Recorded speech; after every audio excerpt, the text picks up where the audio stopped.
Je vois que les gens commencent à se connecter. Merci d'être à l'heure, c'est vraiment top. On va tout de suite démarrer. J'espère que votre rentrée se passe bien. Je suis Romain Poirot, directeur commercial associé de French Morning Media Group. Pour ceux qui nous découvrent aujourd'hui, nous sommes le média pour les Français de l'étranger avec un focus particulier sur les USA, le Canada, le UK et bientôt l'Asie. Je vous invite à nous suivre, si vous ne le faites pas déjà, via notre newsletter, nos réseaux sociaux, Facebook, Instagram, Twitter et bien sûr LinkedIn. Vous êtes plus de 300 à vous être inscrits aujourd'hui. Donc, vous allez remarquer que vos micros et caméras sont coupés. Comme ça, on pourra écouter calmement nos experts. Vous pouvez dès à présent poser toutes vos questions directement via la fonction commentaire, puisqu'on est à la fois sur Zoom et sur le Facebook Live de tous nos médias. Pour le Zoom, alors, c'est soit, si votre Zoom est en anglais, c'est Q&R, en français, pardon. Et donc, pour le Facebook Live, vous avez juste à poser votre question en commentaire. Si jamais vous voulez nous rejoindre sur le Zoom et poser votre question en direct, il y a un petit lien aussi. Vous pouvez vous inscrire, rejoindre directement le webinaire sur Zoom et on pourra prendre des questions en live à la fin de la présentation. Bien entendu, je cacherai les noms de famille de toutes les personnes qui souhaitent poser des questions aujourd'hui en direct pour un souci de confidentialité. Et pour les plus timides, n'hésitez pas à poser vos questions par écrit. On en revient tout de suite au sujet principal du jour, la nue propriété temporaire. Est-il un investissement immobilier anti-crise? Pour répondre à toutes nos questions, nous avons l'honneur de recevoir aujourd'hui 3 experts. Nadir Benabed, directeur et fondateur de Catella Patrimoine. Nadir a plus de 17 ans d'expérience dans le secteur immobilier français, dont 10 ans sur le schéma de démembrement propriété. Il est spécialiste dans le montage et la conception des produits d'investissement en nue propriété. Baptiste Aurine, directeur commercial chez Catella Patrimoine, diplômé en droit des affaires, gestion de patrimoine et droit notarial. Il est spécialisé dans la distribution de l'investissement en nue propriété et l'accompagnement des clients dans leur financement. Et enfin, Philippe Gosset, avocat fiscaliste du cabinet Francis Lefebvre Avocat. Philippe assiste les banques privées, compagnies d'assurance, sociétés d'investissement et particuliers dans le cadre des problématiques patrimoniales, entre autres du TREI, apport cession, donation cession, PEA, financement de l'immobilier professionnel, IFI, fiscalité et de l'assurance vie. Je vous invite maintenant à mettre tous votre présentation en mode plein écran. Si vous nous avez rejoint depuis un téléphone, rejoignez-nous sur Zoom ou essayez d'ouvrir sur Zoom parce que ça va être beaucoup plus interactif. On a une présentation qu'on va vous présenter aujourd'hui et je pense que ça vaudrait le coup d'avoir les visuels et les schémas pour mieux comprendre les produits dans lesquels on va parler aujourd'hui. Je vais tout de suite laisser Nadir de Catella Patrimoine nous présenter le programme. Alors, merci Romain, merci pour cette invitation, merci au French Morning et merci surtout à tous les participants d'être finalement aussi nombreux autour de cette question et de cet investissement en nue propriété qui finalement est un investissement assez méconnu. Et tout l'intérêt effectivement de ce webinaire, c'est évidemment de répondre à la question est-ce que la nue propriété est un investissement anti-crise. Donc, on espère qu'à la fin de cette présentation, vous en serez tout autant convaincus que nous. Et surtout, pour passer par là, l'objectif, c'était quand même de faire un tour complet sur cet investissement en nue propriété, donc vous expliquer un petit peu tous les contours, sans être non plus très, très long et trop technique, évidemment, puisque je pense que le public est assez large aujourd'hui. Et donc, cette présentation va se découper, on va dire, en principalement 2 parties ou 3 parties. La première, on va rapidement vous parler de qui on est, Catella Patrimoine, et ensuite rentrer dans le détail de la nue propriété au travers de, on va dire, 4 thématiques, la partie juridique, la partie financière, la partie gestion et évidemment la partie fiscale avec notre expert Philippe Gosset du cabinet CMS Francis Lefebvre. Et à la fin, évidemment, vous parlez un petit peu de l'offre qu'il peut y avoir aujourd'hui sur la nue propriété et bien sûr répondre à toutes vos questions. Donc, pour commencer, assez rapidement, on va vous parler de Catella, du groupe en fait. Donc, c'est un groupe qui a été fondé dans les années 90, pour l'anecdote, par le fondateur du groupe IKEA, de la marque IKEA que tout le monde doit connaître. Ce groupe est présent aujourd'hui dans 14 pays européens et dans 26 bureaux, donc répartis principalement dans l'Europe, on va dire, nord. En France, on est très spécialisé en real estate, immobilier, investissement, dans le tertiaire, dans la logistique, dans le bureau et également dans le résidentiel. Donc, Catella Patrimoine, c'est une marque de Catella Résidentiel. Catella Résidentiel, c'est un opérateur indépendant français qui réalise des opérations de vente à la découpe et ou en bloc pour le compte de tiers.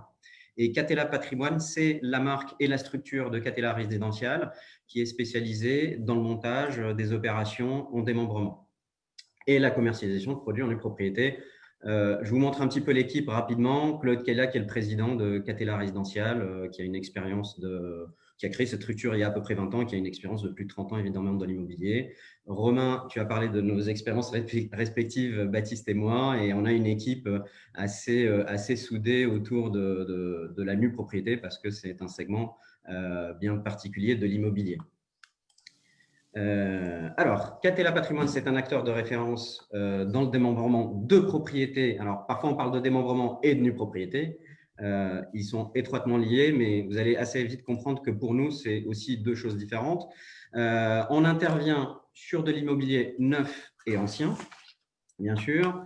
Alors, Catella Patrimoine, c'est deux choses. C'est d'abord une conception et montage et développement d'opérations en démembrement pour le compte de tiers. Donc, on intervient sur des schémas innovants immobiliers. Et la conséquence de cette intervention-là peut produire à la création d'un investissement en nue propriété qui est ensuite géré par l'équipe de Baptiste au niveau de la distribution. Donc, on travaille avec beaucoup de professionnels du patrimoine, des banques, des assurances, mais aussi auprès de particuliers investisseurs. Voilà. Catella Patrimoine, c'est aussi un site internet qu'on vous invite évidemment à aller consulter, qui est catellapatrimoine.fr. C'est un site qui se veut assez didactique. Vous verrez sur la première page, il y a une vidéo qui dure à peu près 3 minutes et qui, j'espère, permet d'expliquer l'investissement en nue propriété de manière assez simple et ludique. Alors, quelques chiffres peut-être, Baptiste? Effectivement, bonjour à tous. Pour embrayer sur ce que vient d'évoquer Nadir, le but est vraiment d'avoir deux pôles pour répondre aux attentes des investisseurs, à la fois la création, la confection des produits qui revient effectivement à toute l'expérience et l'équipe de Nadir, et ensuite la mise en commercialisation. Mais l'un ne va pas sans l'autre et surtout les deux communiquent dans les deux sens. C'est-à-dire que le but est de former une offre qui correspond réellement à la demande et à la demande des investisseurs. C'était vraiment la promesse qu'on s'est faite en 2018 quand on a créé Catella Patrimoine ensemble et avec le groupe Catella. Aujourd'hui, ça fait bientôt 2 ans qu'on existe. Ça fait 1 an que nous sommes opérationnels. Et comme vous le voyez, on a déjà lancé 8 opérations. Il y en a 3 autres qui arrivent pour la fin d'année, ce qui représente un peu plus d'une centaine de biens commercialisés et avec une dominante très forte pour Paris intramuros. Alors, c'est quelque chose que vous retrouverez dans le temps de manière très fréquente chez Catella. C'est vraiment une ADN très forte sur du produit en nue propriété à Paris. C'est à la fois un souhait, mais à la fois une conséquence aussi du marché et de la demande des investisseurs qui sont très friands effectivement de pouvoir investir dans Paris dans des conditions intéressantes, comme on va le développer ensuite, par cet investissement en nue propriété. Donc aujourd'hui, voilà, Catella, bientôt 2 ans d'existence, Catella Patrimoine, et déjà plus de 100 logements commercialisés depuis 1 an maintenant. Alors, on va rentrer dans le vif du sujet.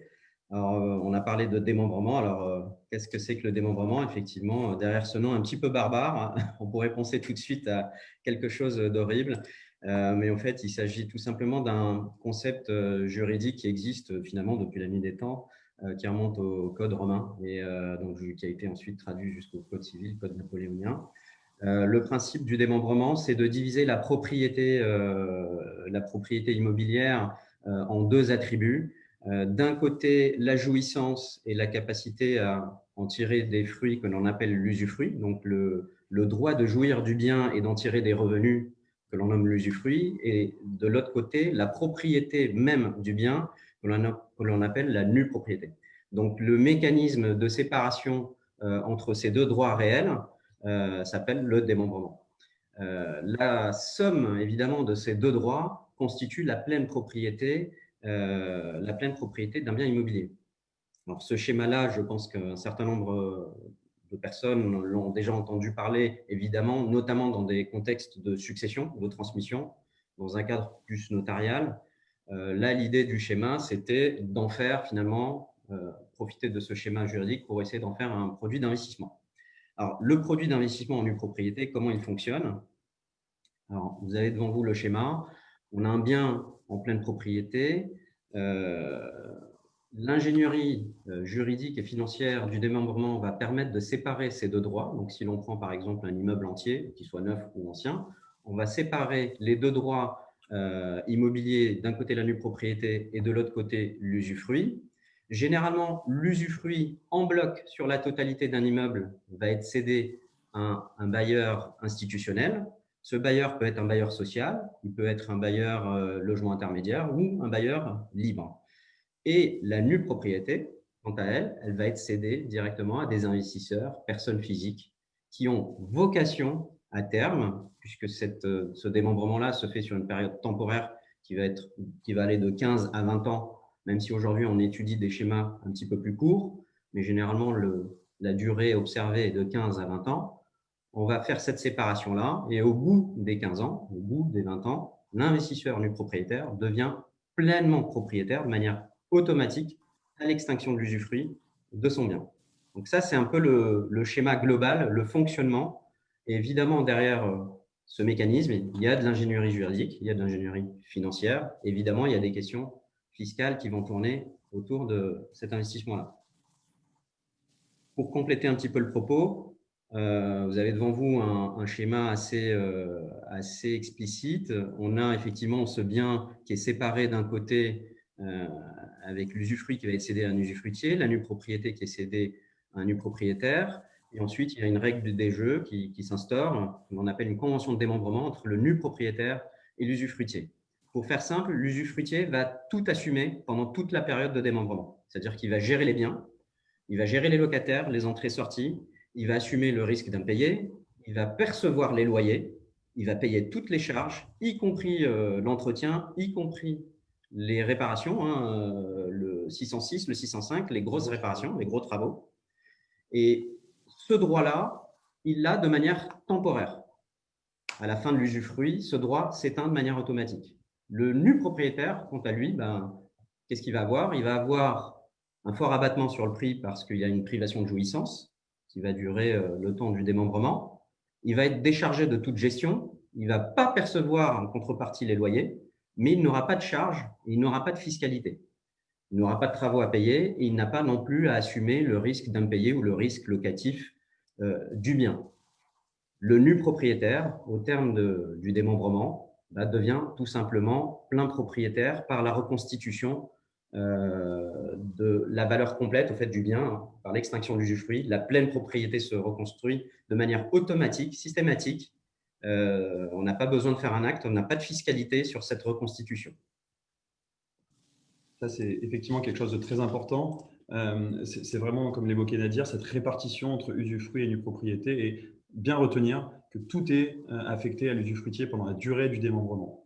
La première vertu que ça amène pour un investisseur nu propriétaire, c'est effectivement d'acheter le bien moins cher. Soyons très concrets, disons les choses de manière très simple. On investit en nue propriété, on achète un appartement et on est le seul propriétaire. On est le seul et unique propriétaire, simplement pendant une durée déterminée. On va garder en tête l'exemple d'une durée de 15 ans. On va ne rien faire sur le bien, ne pas percevoir de revenus. Et ces revenus qu'on ne perçoit pas, en fait, on les perçoit tout de même au départ à l'acquisition. Quand on achète le bien, on va chez le notaire, on achète ce bien en tant que seul propriétaire, mais on le paye moins cher. Et cette décote, qu'on va appeler nous un abattement sur le prix d'achat, elle correspond au loyer qu'on aurait perçu si on avait acheté le bien classiquement en pleine propriété et qu'on l'avait mis à la location pendant la même durée, donc cette durée de 15 ans dans notre exemple. Là, l'exemple que vous voyez sur la slide est plutôt pareil, assez éloquent. Les loyers que j'aurais perçus sur 15 ans sur un exemple d'un bien, voilà, 2 pièces en région parisienne, correspondent à 126 sur 211, 126 sur 137, donc 337, pardon, donc 37%. Les 37%, concrètement, c'est quoi? C'est les loyers que j'aurais perçus pendant 15 ans sur le bien. Mais les loyers que j'aurais perçus avant fiscalité. Donc, aujourd'hui, on sait que quand on est non-résident, on a une fiscalité sur les revenus procurés par un bien détenu en France et qu'en plus, on paye des prélèvements sociaux. On ne va pas revenir sur le long débat des prélèvements sociaux. Peut-être que Philippe en fera un petit écart tout à l'heure, mais les prélèvements sociaux pour un non-résident plus les revenus fonciers, ça reste quand même aujourd'hui une privation très importante du fruit que génère la mise en location d'un bien immobilier. Donc, on se rend compte que c'est quand même très avantageux aujourd'hui d'acheter un bien avec un abattement, puisque derrière, on ne touche pas les revenus, on les touche sous forme de réduction de prix. Et pendant toute la durée du démembrement, on ne s'occupe de rien du tout. On ne paye aucune charge et on n'a aucune fiscalité sur le bien. On est juste en train de capitaliser sur le bien, puisque le bien va prendre de la valeur petit à petit dans le temps et pendant une durée certaine.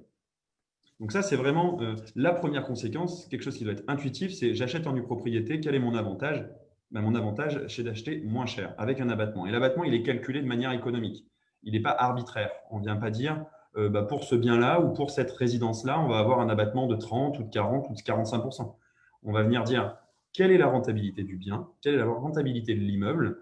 On regarde les données de marché et on vient calculer économiquement le flux de loyer et on actualise ce flux. Vraiment, on procède à une analyse financière, un usufruit qu'on va appeler un usufruit économique, et on va le valoriser pour avoir, à contrario, la pleine propriété moins l'usufruit économique, la valeur en nue propriété de l'achat.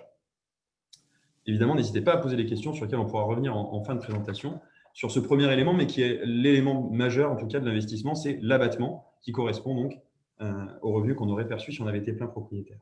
Effectivement, Baptiste, c'est vraiment le point important de l'investissement en nue propriété, c'est ça, c'est acheter un bien immobilier, mais avec un fort abattement, tout simplement parce qu'on a une privation de jouissance, on a une privation des loyers. Donc, c'est vraiment le point important à retenir. Et il faut savoir que cet avantage, finalement, dont on bénéficie au départ, Philippe Gosset nous le dira après, il est entièrement défiscalisé. On vient acheter une valeur bien inférieure au départ. Et cette valeur-là, évidemment, n'est pas liée à l'âge de quiconque, ni du locataire, ni du usufruitier. Cette valeur, elle va être liée, effectivement, comme l'a dit Baptiste, au flux des loyers qu'on aurait pu percevoir sur le marché et, évidemment, sur la durée du démembrement.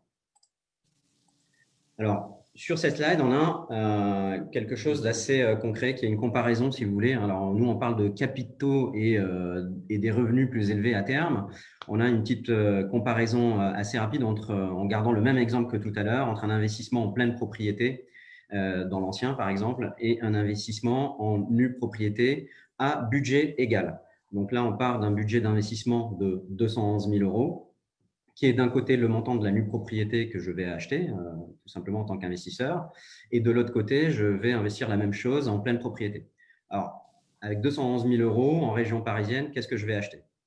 D'un côté, en pleine propriété, je vais acheter un studio de 28 mètres carrés, mais en nue propriété, je n'achète pas la même chose. J'achète la nue propriété d'un logement qui sera un 2 pièces de 45 mètres carrés. Donc déjà, on n'a pas le même bien. Avec le même budget, on n'achète pas la même chose.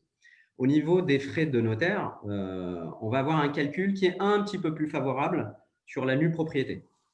Philippe Gosset l'expliquera, la base taxable n'est pas exactement la même que celle qui est appliquée pour un bien en pleine propriété. La valeur de mon bien en pleine propriété, au départ, d'un côté, elle vaut 211 000, de l'autre côté, 337 000. Donc, on a fait des hypothèses d'actualisation de cette valeur de 1,5 par an. Si on regarde l'évolution du prix immobilier en région Île-de-France, on est supérieur sur évidemment les 15 ou 20 dernières années, on est supérieur à ces taux-là. Maintenant, évidemment, les performances passées ne préjugent pas des performances futures. Il n'empêche, on a fait un test pour regarder comment allait évoluer ce capital au cours des 15 prochaines années. On bénéficie d'un abattement de 126 000 €, comme l'a indiqué Baptiste. Et on a aussi une valeur locative, comme on parle, on a deux biens différents, on a forcément une valeur locative qui est différente. D'un côté, 990 € par mois de loyer pour le 2 pièces, 675 € par mois pour le studio. Donc voilà le bilan locatif sur les 15 ans.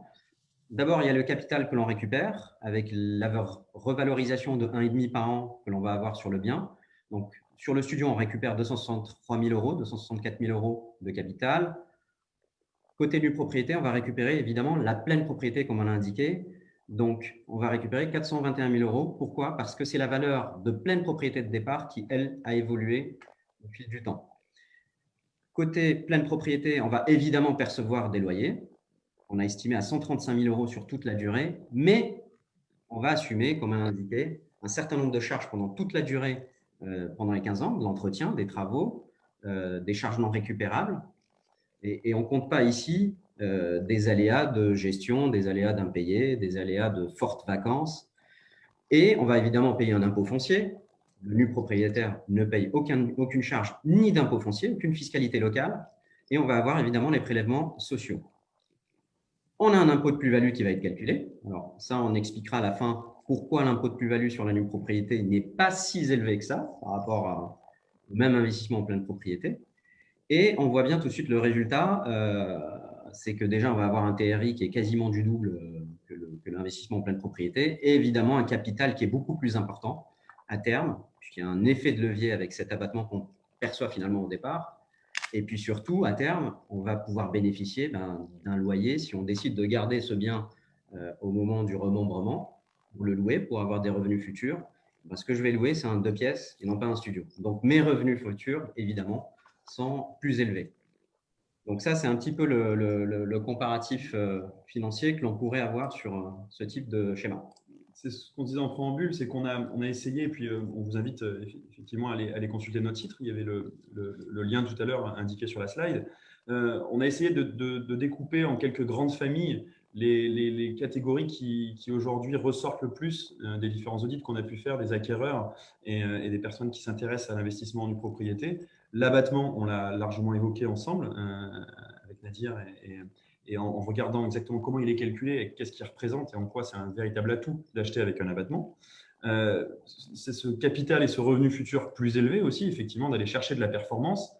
Et maintenant, on peut s'arrêter juste quelques minutes sur quelque chose qui nous tient à cœur, puisqu'on a constaté depuis plusieurs années, et notamment avec une clientèle importante de non-résidents, ce qu'on a développé depuis 2 ans de manière très forte, et notamment en Asie du Sud-Est, qu'au final, l'investissement en nue propriété est certes un investissement immobilier, mais c'est une logique qui est très financière. C'est-à-dire qu'on va acheter un bien immobilier, mais avec une logique qu'elle soit au quotidien, selon le mode de financement, et on va l'évoquer, ou du moins dans l'appréhension de l'investissement, qui est un placement purement financier. Pourquoi ? Parce qu'on va aller chercher de la capitalisation en investissant à moyen ou long terme sur un actif. On va regarder la liquidité de l'investissement, parce qu'on va regarder l'emplacement, on va regarder la rentabilité qui est attachée pour calculer l'abattement, on l'a évoqué tout à l'heure, et on va aussi le projeter pour voir comment il évolue sur un marché donné pendant une durée déterminée.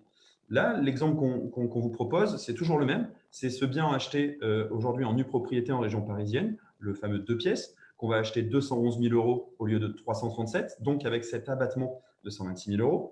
Et au final, on se rend compte aujourd'hui que si on le projette à immobilier constant, on va avoir une performance qu'on va appeler, nous, performance mécanique. On va essayer de garder ces termes à l'esprit. C'est très simple, performance mécanique et performance cible. La performance mécanique, c'est comment va prospérer mon investissement dans le temps, sur la durée déterminée, dans l'exemple 15 ans, simplement à immobilier constant. Aujourd'hui, je rentre sur le marché à un prix déterminé. 15 ans plus tard, le prix est toujours le même. Bon, peut-être que le prix aura oscillé pendant cette période-là, mais à terme, l'immobilier n'a pas évolué. Comme l'évoquait Nadir, effectivement, même si le passé reste le passé, pour l'instant, on sait qu'on a quand même sur des cycles de 10, 15 ou 20 ans des croissances perpétuelles sur l'immobilier, d'autant si on va sur des zones privilégiées type Paris intramuros ou la première couronne parisienne. Là, dans notre exemple, à immobilier constant, en 15 ans, on a une performance mécanique de l'investissement de 56%. J'ai investi 211 000 €. 15 ans plus tard, ça vaut 337 000 €. Mon investissement, donc, a prospéré de 56%. On part sur 15 ans et c'est l'exemple. Rien ne nous empêche d'imaginer qu'à la 8e année ou à la 3e année, on souhaite revendre le bien. C'est important de bien se le dire, on est complètement libre de revendre le bien à tout moment, sans aucune obligation, sans aucune autorisation. On est seul propriétaire, une fois de plus, donc on revient à des basiques de l'immobilier, on revend son bien comme on le veut. Et l'investisseur qui viendrait se porter acquéreur du bien que vous mettez à la vente en nue propriété va réaliser, comme l'ancien propriétaire, un investissement en nue propriété, mais avec une durée résiduelle d'usufruit, puisque l'usufruit aura déjà prospéré pendant quelques années. Ça, c'est l'exemple qui nous montre et qui met en avant juste la performance mécanique, plus 56% à immobilier constant. Maintenant, on peut aussi, et selon la version risque que peut avoir l'investisseur, projeter une croissance de marché et donc une prise de valeur liée à l'inflation immobilière, à l'inflation du coût de la vie, peu importe où on met le curseur, si je puis dire, mais néanmoins de venir rechercher de la valorisation de marché. Et elle viendrait s'additionner à la performance mécanique. À immobilier constant, j'avais un retour sur investissement de plus 56% sur 15 ans. Et là, Nadir l'a évoqué tout à l'heure, nous, de manière assez arbitraire, on propose une augmentation annuelle de 1,5% l'an. Et ben, ça amènerait une surperformance de 39,8% qui viendrait effectivement améliorer considérablement cette prise de valeur. Ça, c'est une façon de le projeter de manière optimiste, mais on a aussi anticipé, puisqu'on parle d'un investissement qui serait, en tout cas on pose la question anti-crise, une baisse de marché. Alors une baisse de marché structurelle pendant 15 ans, on ne l'a pas vu, ça n'a pas existé et encore moins dans les zones qu'on évoque. Néanmoins, si on le projette sur 15 ans, imaginons que l'immobilier baisse de 1,5% par an sur 15 ans, et on a quand même ce coussin de sécurité qui nous permet de réaliser une certaine performance mécanique. Et ce coussin de sécurité, c'est ni plus ni moins que l'abattement qu'on a évoqué tout à l'heure. Ce confort de se dire je n'achète pas mes loyers puisque je ne vais pas aller chercher les flux dans le temps et j'achète moins cher au départ, au final, amène une véritable sécurité, une zone de protection comme on met sur l'exemple, puisque ces 37% d'abattement, effectivement, amènent cette sécurité, cette prise de valeur juste liée à la revalorisation annuelle, journalière, enfin, peu importe comment on la simule, de l'investissement en nue propriété. C'est vrai que l'image que l'on peut avoir souvent de la nue propriété, c'est un coffre-fort, en fait, tout simplement. Exactement. C'est-à-dire qu'on investit une somme. Au vu du contexte immobilier, on considère qu'à minima, on devrait récupérer cette somme, même si le marché se retourne. Et généralement, les retournements de marché sont plutôt temporaires et cycliques. Donc là, effectivement, on a fait une hypothèse de chute perpétuelle du marché. On voit bien que cet abattement-là, finalement, dont on bénéficie au départ, en fait, c'est une zone de protection, finalement. C'est une zone où, effectivement, c'est une zone qui vient protéger le capital de départ. Donc, maintenant, c'était important de vous le montrer, mais il est vrai que nous, on parie beaucoup plus, évidemment, dans l'immobilier que l'on connaît en France et surtout dans les zones tendues, compte tenu de la demande en logement. Et le secteur résidentiel, aujourd'hui, il a encore prouvé qu'il était très résilient. Évidemment, on parie à minima sur un marché constant, sur 15 ans, mais on sait que la tendance est plutôt haussière parce qu'on a ce déficit de logement finalement en France entre la demande et l'offre. Voilà. Donc, évidemment, c'est le point crucial aussi de cet investissement. On a effectivement évoqué les grandes familles et les grandes raisons de l'intérêt de l'investissement et en quoi c'est un investissement anti-crise. On revient sur des basiques de l'immobilier et c'est important de se le dire ensemble. Effectivement, quand on investit en nue propriété, on fait un investissement immobilier, qu'on le financiarise ou non. En tout cas, l'atout majeur, c'est effectivement de se dire que cet investissement permet de se délaisser complètement des contraintes immobilières liées à la détention d'un bien en pleine propriété. Effectivement, on va transférer tous les risques à l'usufruitier. Et Nadir l'a évoqué tout à l'heure sur le schéma, si vous vous souvenez du schéma qui, sur le haut du schéma, affectait toutes les missions qui sont transférées à l'usufruitier et sur le bas, tous les avantages que ça génère, à contrario, aux nus propriétaires. Donc, tous les risques sont transférés à l'usufruitier, les risques locatifs, les risques de vacances. La gestion locative est gérée, donc il n'y a même pas de, si vous voulez, de soucis. C'est pour ça qu'on en fait vraiment aussi aujourd'hui un atout, notamment pour un non-résident, c'est qu'on peut être on peut être très loin de son bien et pour autant n'avoir aucun souci sur la gestion, puisque la gestion est intégralement déléguée à l'usufruitier. Pas d'impôts, pas de vacances, pas d'impayés, pas de charges, pas de gestion de copropriété, pas d'assurance, aucune gestion des sinistres. Tout ça en découle, hein. Pas d'entretien, pas de travaux, pas de taxes, pas de déclaration. Si vous voulez, c'est vraiment là-dessus qu'on souhaite un peu insister, c'est de se dire que vraiment on fait de l'immobilier sans les contraintes et que ça a des répercussions ensuite favorables et vertueuses sur le plan fiscal. Mais qu'avant tout, c'est par une construction juridique, un schéma qui permet de transférer à l'usufruitier la gestion et de la différer dans le temps à une période où vous avez ni envie ni les moyens peut-être d'assurer la gestion d'un bien. Donc, ni envie de supporter les charges et contraintes, qu'elles soient financières ou fiscales, mais aussi ni les moyens techniques ou physiques de vous occuper d'un bien pendant une durée déterminée. On va transférer la parole effectivement à Philippe. Philippe Gosset, qui est avocat chez Francis Lefebvre, avocat fiscaliste, qui nous accompagne au quotidien maintenant depuis plusieurs années sur nos opérations et le développement de la marque. Philippe est spécialisé en fiscalité patrimoniale et travaille notamment avec une clientèle de non-résidents. Donc, merci d'avoir accepté d'être avec nous aujourd'hui et on va te laisser la parole sur des éclairages. J'en profite une seconde avant de passer la parole à Philippe. Il y a beaucoup de gens qui sont arrivés avec 5 minutes de retard. Donc, je veux juste vous rassurer. Tout ça, ce sera en replay, donc vous pourrez le regarder plus tard. Et surtout, si vous souhaitez poser des questions, posez-les dans le Q&A ou le Q&A. Vous pouvez même lever la main à la fin. On prendra vos questions en direct. On adore entendre votre voix. Bien sûr, je cache les noms de famille de tout le monde. Donc, il y aura juste votre prénom. Et puis, c'est à peu près tout. On essaiera de répondre à toutes les questions. Donc, allez-y, Q&R. Et je laisse Philippe continuer. Merci. Merci Romain, merci Nadir et Baptiste pour cette présentation très claire. Donc, les aspects fiscaux ont déjà été brièvement présentés pour dire que finalement, l'aspect fiscal n'est pas un sujet. Ce qui est intéressant de noter, peut-être en préambule, c'est que c'est un investissement immobilier. C'est ce qu'a rappelé Baptiste. Vous allez, lorsque vous allez réaliser cet investissement, acheter de la pierre. C'est un investissement foncier. Vous n'achetez pas des titres d'une société foncière, vous n'achetez pas des titres de société, vous achetez de l'immobilier. Bon, et vous avez certainement remarqué que les propriétaires fonciers n'ont pas été la première cible électorale du président Macron. L'ISF a été supprimé, il a été remplacé par l'IFI, donc sont uniquement pénalisés finalement les propriétaires fonciers. Les impôts fonciers sont parmi les plus lourds de ce qu'on peut avoir en termes de type de revenus.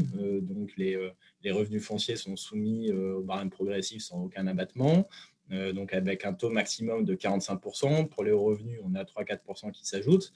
On a aussi des prélèvements sociaux qui sont souvent oubliés, mais qui sont quand même d'un montant de 17,2. Donc si on ajoute l'ensemble de ces impôts fonciers sur les revenus, on atteint les 62%.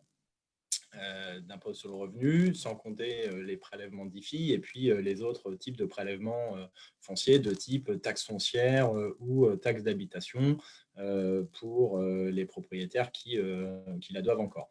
Donc forcément, l'investissement immobilier aujourd'hui peut être débattu, en tout cas l'opportunité d'investir dans l'immobilier peut être débattue, puisqu'on a d'un côté l'avantage d'avoir un investissement avec un risque finalement relativement faible par rapport à des investissements qui seraient faits dans des sociétés non cotées, du private equity.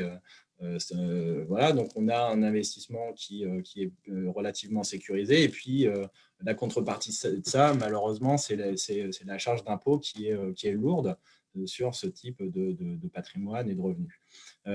En fait, la nue propriété, via ce système de démembrement, il n'y a pas de magie, c'est juste une construction mécanique très juridique, finalement réunit un petit peu c'est un petit peu le meilleur des deux mondes. Alors, on va le voir, on a à la fois la sécurité de l'investissement, puisqu'on investit dans la pierre, avec en plus la délégation des risques qui est faite au profit de l'usufruitier, et puis d'un autre côté, une fiscalité qui est allégée, voire quasi nulle pendant la durée de l'investissement. Pourquoi? Alors, si on prend les différentes charges d'impôt qu'on peut rencontrer lors d'un investissement, on va dire, foncier classique, on va en l'occurrence pas avoir d'IFI. Si vous achetez directement sans passer par une structure d'investissement, si vous achetez en direct la nue propriété du bien immobilier, eh bien, l'IFI est en principe dû par l'usufruitier. Donc, dans la mesure où vous n'êtes pas usufruitier, plein propriétaire, vous n'avez que la nue propriété, vous n'avez pas de charge d'IFI.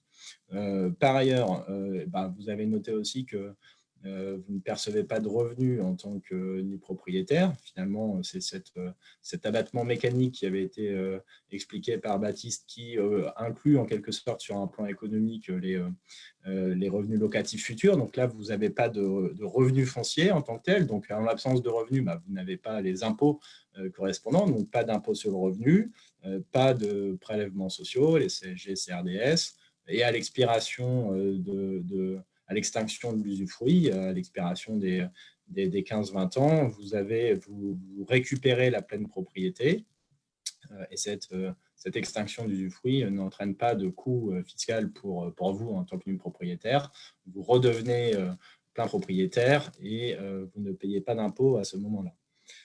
Et puis, s'agissant des autres taxes, il y a la taxe foncière qu'on avait qui est due par les propriétaires fonciers. Là, vous êtes uniquement du propriétaire et l'administration a indiqué dans sa doctrine fiscale que la taxe foncière est due par l'usufruitier dans ce type de configuration. Donc, vous n'avez pas de taxe foncière à acquitter. Donc, vous avez une situation finalement fiscale qui est très bonne en France. Donc, l'avantage pour un non-résident, c'est que vous ne rentrez pas finalement dans le champ de l'impôt français à raison de cet investissement. Lorsque un investisseur résident français, résident en France, fait ce type d'investissement, finalement, il peut se dire que bon, s'il a des revenus fonciers, il va juste ajouter ses revenus fonciers aux revenus qu'il perçoit déjà par ailleurs et qu'il doit déclarer en France. Là, vous, si vous n'avez pas de revenus de source française, si vous n'avez pas de patrimoine en France, vous n'êtes ni redevable de l'IFI, ni redevable de l'impôt sur le revenu en France. Et ce n'est pas cet investissement qui va vous faire entrer dans le champ de l'impôt français. Donc, pas de déclaratif à faire. Alors ensuite, vous avez d'autres avantages qu'on peut évoquer. D'une part, si vous investissez en souscrivant un emprunt bancaire, si vous levez une dette pour réaliser l'investissement, vous pouvez, dans certaines conditions, déduire les intérêts d'emprunt si l'usufruitier est un bailleur social ou si vous investissez via une structure d'investissement soumise à l'impôt sur les sociétés.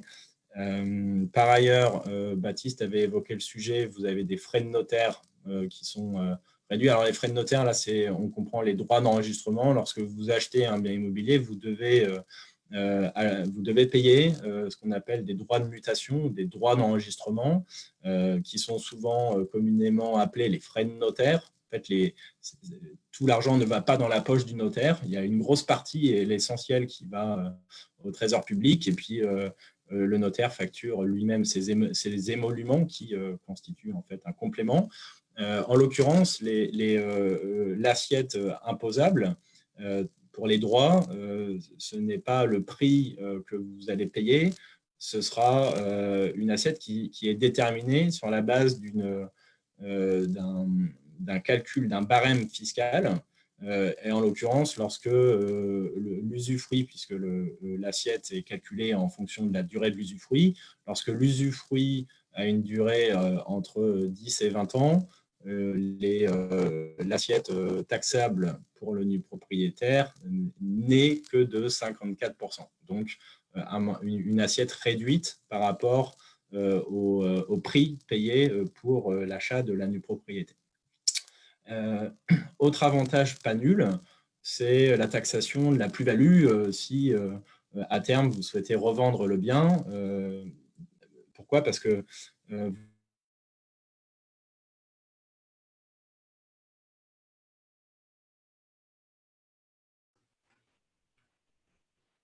Philippe, on a perdu ton audio, je crois. Philippe ? On a perdu ton audio. Nadir, tu me confirmes qu'on a perdu l'audio de Philippe ? Oui, je te le confirme. On entend. Okay. Dommage, c'était une partie intéressante puisqu'en plus, il y avait une question qui était posée sur le sujet qu'on peut d'ailleurs aborder. Philippe, si tu n'arrives pas à remettre ton micro. Tant qu'il revienne. Pour le calcul, justement, et c'est une question que l'on a vu passer dans le Q&A. Et effectivement, la question du calcul de la plus-value. Il va être effectivement réduite. Alors, pour quelles raisons ? Alors là, le graphique est assez clair sur le sujet. On a notre investissement de départ. Donc, on reprend toujours le même exemple de tout à l'heure, hein, de 211 000 € d'investissement en nue propriété, qui vont correspondre à un bien de 337 000 €. Au bout du démembrement de 15 années, on récupère cette croissance mécanique dont on a parlé tout à l'heure. On récupère cette valeur de 126 000 €. Et dans l'hypothèse d'une revalorisation de marché, on récupère l'évolution, donc la plus-value de marché qui est réalisée. Donc là, dans la simulation, on a 84 000 €. Donc finalement, en investissant 211, on récupère quasiment la même somme, 210 000 €. Donc on fait quasiment un x2 sur l'investissement de départ. Petit aparté, l'ensemble des investisseurs qui ont pu faire de la nue propriété dans les années passées, forcément, les coefficients aujourd'hui sont beaucoup supérieur au x2. On parle plutôt d'un x3, voire x4. Alors, évidemment, le marché immobilier a fortement évolué sur on va dire, les 17 dernières années. Donc, il est évident que l'effet de levier dont on a parlé tout à l'heure a été beaucoup plus fort. Donc, ces hypothèses-là que l'on prend, on voit ensuite sur la colonne de droite la manière dont la plus-value va se calculer. C'est-à-dire qu'il y a un texte, une circulaire fiscale qui explique en tout cas comment on va calculer le prix de revient de mon investissement. Donc, au fait, on va réintégrer dans la valeur de l'investissement la valeur de l'usufruit, ou en tout cas de l'abattement. C'est-à-dire qu'on va prendre la valeur en pleine propriété du bien, à laquelle on va venir additionner deux forfaits, à savoir le forfait frais de notaire, les 7,5%, et le fameux forfait travaux de 15% que l'on peut intégrer, rajouter au prix de revient et sur lequel on n'a pas besoin de justifier de la réalisation des travaux. Donc finalement, mon prix de revient, il est constitué de la valeur pleine propriété de départ auquel on rajoute ses frais de notaire, ses travaux, ce qui fait que la plus-value taxable, elle n'est plus que de 8 500 euros. Donc, là où je réalise une plus-value, en tout cas une capitalisation supplémentaire de 210 000 euros, ce que finalement je vais déclarer, c'est uniquement 8 500 euros. Et évidemment, ces 8 500 euros, il faut savoir qu'on a eu 15 ans de détention, donc on va bénéficier de l'abattement pour durée de détention, et ça va générer un impôt de 1 867 euros ici dans notre exemple. Donc, tout ça pour vous dire qu'effectivement, le principe de la nue propriété, en tout cas le calcul de la plus-value, lorsque l'on attend le remembrement à terme, est très favorable pour l'investisseur nu propriétaire. Je réponds à une question que j'ai vue passer dans le Q&R, à savoir si je vends en cours de route, puisqu'effectivement, comme l'a expliqué Baptiste, Nadir, est-ce que tu peux donner le prénom de la personne qui a posé cette question pour que je puisse le marquer, qu'on ne la repose pas plus tard? Alors, est-ce que je vais trouver là le prénom? C'est un petit peu plus bas, je vais le donner. Voilà, c'est Moana Le Goff. Pardon. D'accord, juste le prénom, mais c'est pas grave. Voilà. Pas de problème, ok. Super, bah, je te laisse répondre du coup. Donc, effectivement, on peut très bien revendre le bien en cours de route. C'est comme l'a indiqué Baptiste. À la limite, on a toujours des investisseurs et ils vont demander des durées plus courtes. Et c'est d'ailleurs la question qui a suivi, puisqu'on a une personne, Thierry, qui nous a demandé est-ce qu'il n'y a pas des durées plus courtes? Alors, les durées plus courtes sur des montages initiaux, aujourd'hui, ils sont assez rares, pour ne pas dire inexistants, parce qu'effectivement, ce schéma-là s'est bâti sur un modèle où l'usufruitier était un bailleur social. Il faut savoir que ce modèle et tout le montage que l'on réalise se fait au travers de certains textes juridiques qui se trouvent dans le code de construction et de l'habitat, donc dans le CCH. Et dans le CCH, la durée minimale, lorsqu'on a un usufruitier qui est un bailleur social, la durée minimale est de 15 années sur ce type d'investissement. En revanche, si l'on fait des opérations avec des usufruitiers institutionnels, d'autres formes d'usufruit, là, on va pouvoir effectivement basculer sur des durées plus courtes. Et c'est sur quoi, nous, chez Catella Patrimoine, on est en train de travailler. Donc, on peut trouver de l'offre aujourd'hui, et on en a une d'ailleurs en ce moment, sur une durée plus courte, par exemple 13 ans. Pourquoi? Parce que la durée d'usufruit a démarré il y a quelques années. Donc, on peut avoir comme ça sur le marché, ce qu'on appelle le marché secondaire, des nus propriétaires qui décident de vendre leurs biens 3, 4, 5, 6 ans après avoir acquis cette nue propriété. Donc, la durée résiduelle, évidemment, sera forcément plus courte. Et évidemment, puisqu'elle est plus courte, ça vaut plus cher. Donc, effectivement, quand on va venir revendre cette nue propriété en cours de route, on va mécaniquement constater une plus-value. Alors, effectivement, ce qu'on vient d'expliquer sur la reconstitution, le calcul de plus-value au moment du remembrement ne va pas s'appliquer si l'on vend en cours de route. Si l'on vend en cours de route une nulle propriété, eh bien, on va avoir notre prix de revient de départ, le prix de revient, le prix de vente que l'on a réalisé, le calcul de plus-value. Par contre, on va bénéficier évidemment des années de détention, donc on va calculer une plus-value de manière assez classique entre le prix de revente et le prix de revient. Ouais, ce qu'on retient souvent, c'est que pour payer un impôt de plus-value, puisque la question a été posée aussi en qualité de non-résident et notamment en qualité de résident aux USA, c'est que pour payer un impôt de plus-value lors de la revente en pleine propriété d'un bien qu'on avait acquis en nue propriété, c'est qu'il y a eu une très forte plus-value de marché, comme vous le comprenez avec l'exemple qu'on a eu. Qu'on a diffusé. Donc vraiment, ce n'est pas confiscatoire. Et pourquoi? Parce que l'administration fiscale considère qu'on est réputé être plein propriétaire depuis le départ, que c'était une situation juridique décidée et qu'on n'était pas, si vous voulez, dans des avantages fiscaux.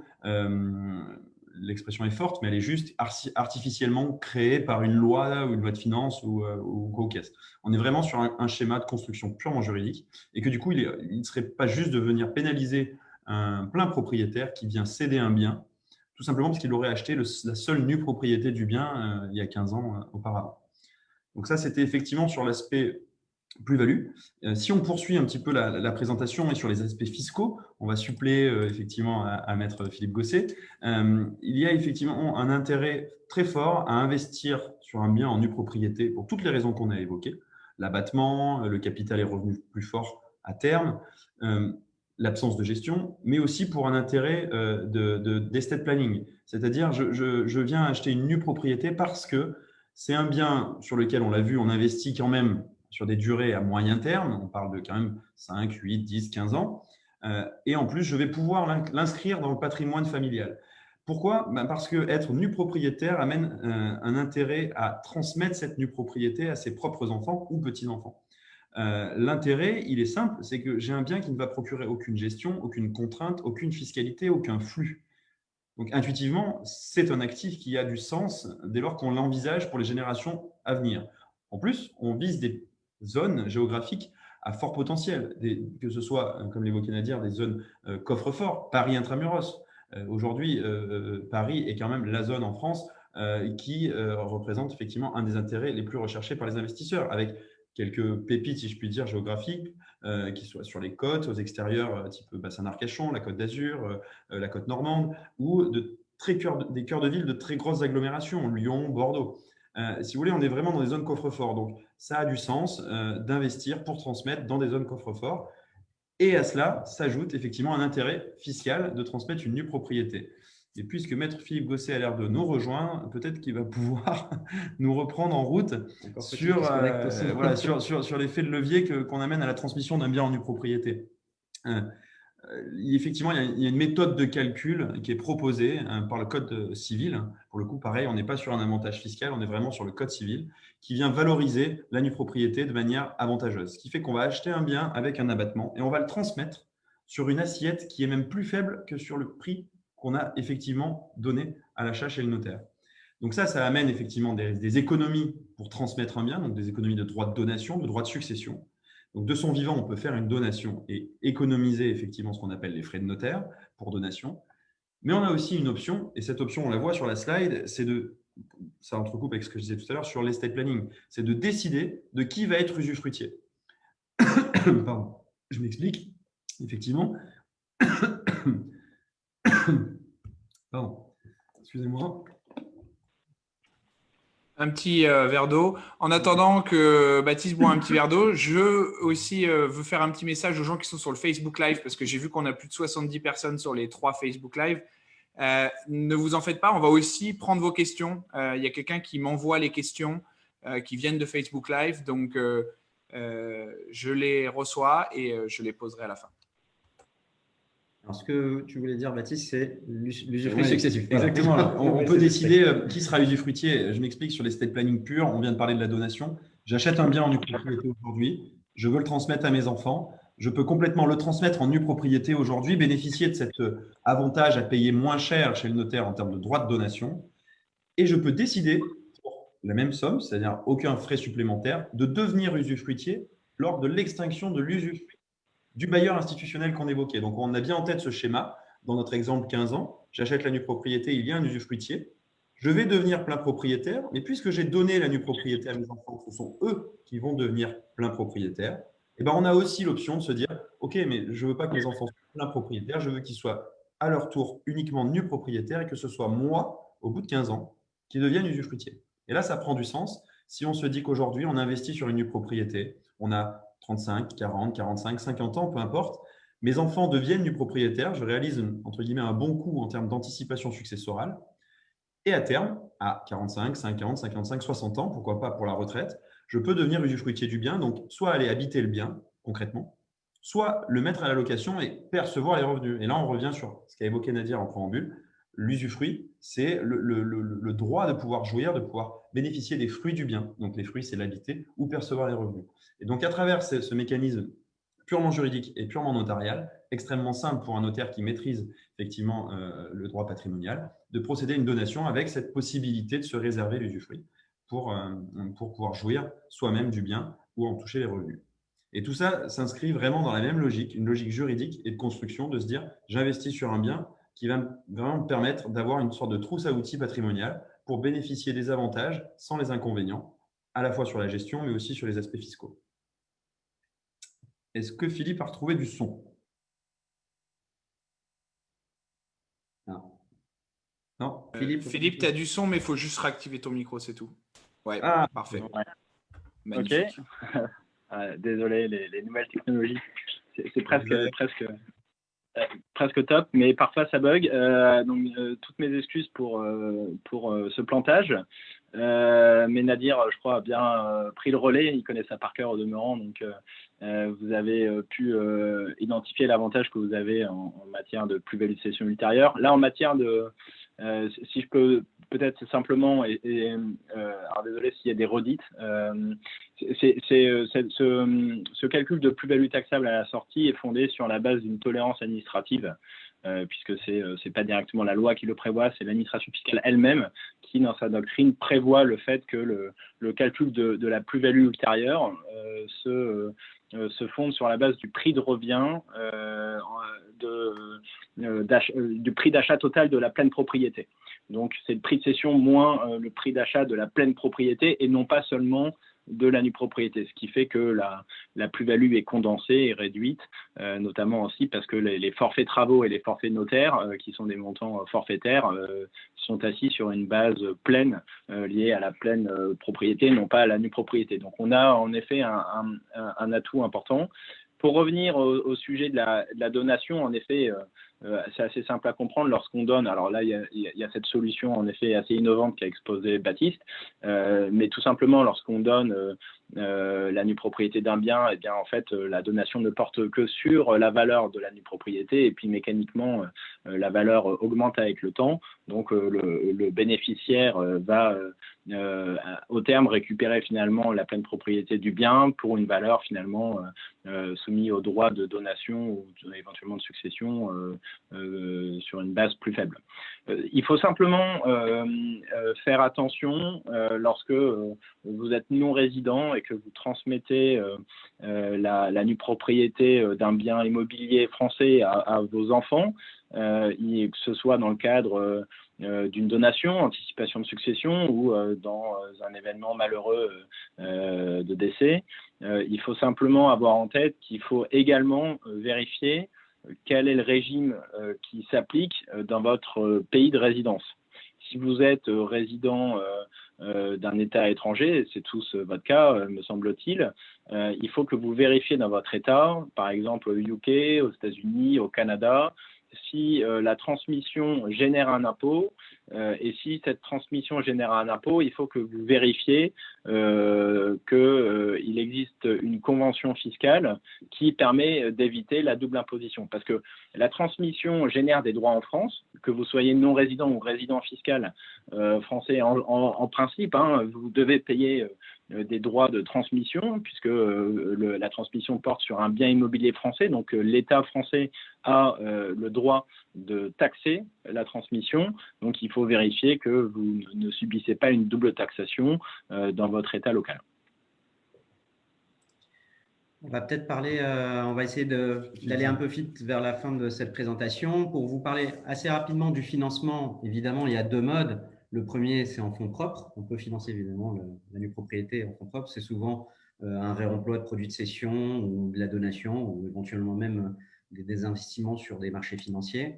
Mais ça se finance également par crédit bancaire, alors amortissable ou in fine. On a eu une question d'ailleurs dans le fil sur le sujet. Ça peut se faire avec les deux hypothèses. Avec un cautionnement qui est réel, une hypothèque par exemple sur la nue propriété, ça se prend très bien, ou une garantie personnelle type d'ailleurs organisme de crédit logement par exemple.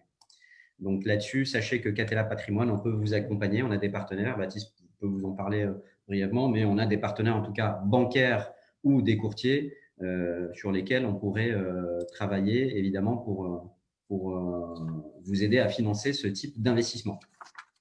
Alors, juste pour résumer, donc la nue propriété, c'est quoi? C'est un placement performant et sécurisé. C'est un investissement socialement responsable. On n'en a pas peut-être trop parlé dans la présentation, mais sachez que lorsque vous investissez sur la nue propriété, même si vous n'êtes pas le gestionnaire, même si vous n'avez pas de relation avec le locataire, l'usufruitier, lui, va utiliser ces logements. Donc, quand c'est du logement social, alors généralement, c'est pour loger des fonctionnaires, par exemple, ou des gens qui travaillent. C'est les actifs, hein, tout simplement. C'est la classe moyenne. 80% des Français, en tout cas en région parisienne, sont éligibles à ce type de logement, donc sont éligibles au logement social. Ou du logement intermédiaire. En tout cas, on répond à une demande de logement à loyer abordable dans les zones tendues. Donc, quelque part, quand j'investis dans de la nue propriété, ben, sans le savoir, sans aucune douleur, je fais un investissement socialement responsable. Ça ne nécessite pas de gestion, on l'a vu, on en a parlé. C'est idéal pour la transmission. Aucune charge, aucun coût, ça ne génère pas, donc ça on l'a évoqué, y compris les grosses réparations, les gros travaux. Et évidemment, ça ne génère aucune fiscalité. On peut même réduire un petit peu sa fiscalité avec les intérêts d'emprunt, comme on a pu l'évoquer tout à l'heure.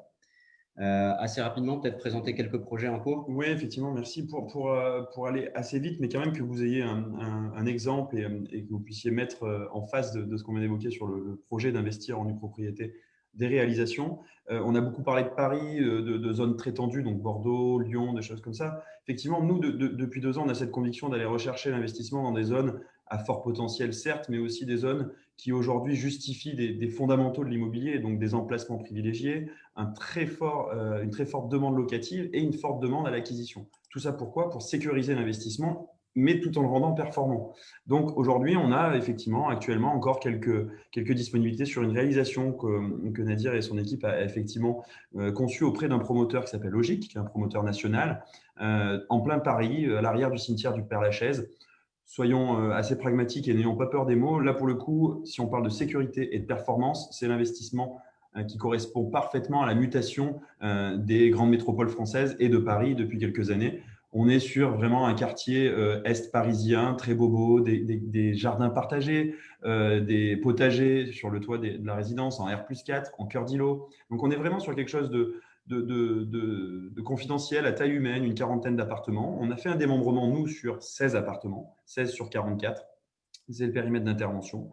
Et donc, aujourd'hui, on a quelques T2, T3 encore disponibles sur des enveloppes d'investissement qui sont autour de 300 330 000 euros, ce qui est, sur le marché de la nue propriété, dans des zones privilégiées comme Paris Intramuros, considéré comme accessible. Donc là, on va être sur des efforts d'épargne, selon où on met le curseur entre les fonds propres et le levier qui est le crédit, entre 1 000 et 1 500 euros par mois. Donc, c'est quand même une somme. Néanmoins, on peut le comparer à un investissement et des primes d'assurance vie versées sur un fonds euro, par exemple, ou sur une allocation à moyen terme.